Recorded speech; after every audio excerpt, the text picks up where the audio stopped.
116 qismining birinchi misoli. Ushbu a x tegishli x katta x teng 12 x tegishli z to'plamining z to'plamigacha to'ldiruvchisini toping. Ya'ni x o'zi a to'plam degani o'zi bu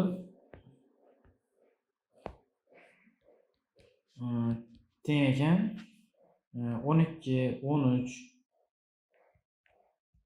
14, 15 ta cheksizlikkacha ketaveradi. Shu butun sonlar to'plami ekan. 12 dan katta ekan. Endi shuni deydi, z to'plamigacha to'ldiruvchisini toping. Biz nima deyamiz z to'plamigacha to'ldiruvchisi degani? Shu a to'plamiga qandaydir bir elementlarni qo'shsak, shu z to'plamiga aylanishi kerak. O'zi z to'plamini nolg'ini tushunsak. Z to'plami o'sha a dan katta bo'lgan to'plam, ya'ni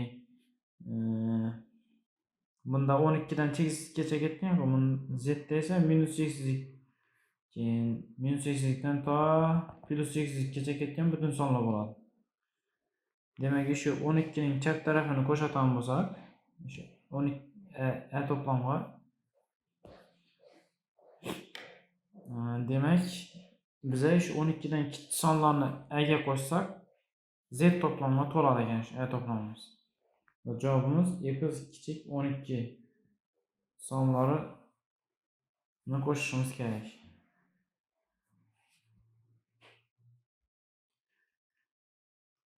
Ikkinchi, x kichik 10.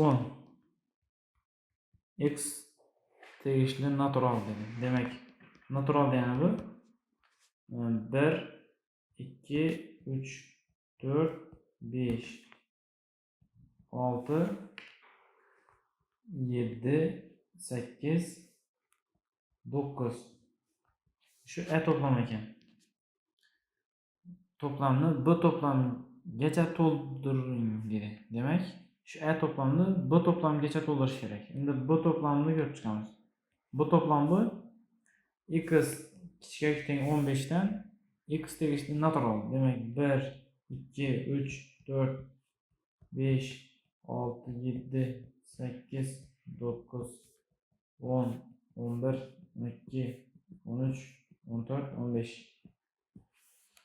Demak, shu a to'plamiga bir qandaydir elementlarni qo'shadigan bo'lsak, bu b to'plamiga to'ladi. Qaysi elementlarni qo'shsak to'ladi deb turibdi. Shunda a to'plamiga qo'shishimiz kerak. 10, 11, 12, 13, 14, 15 degan elementlarni qo'shamiz. Shular to'ldiruvchi bo'lib turadi.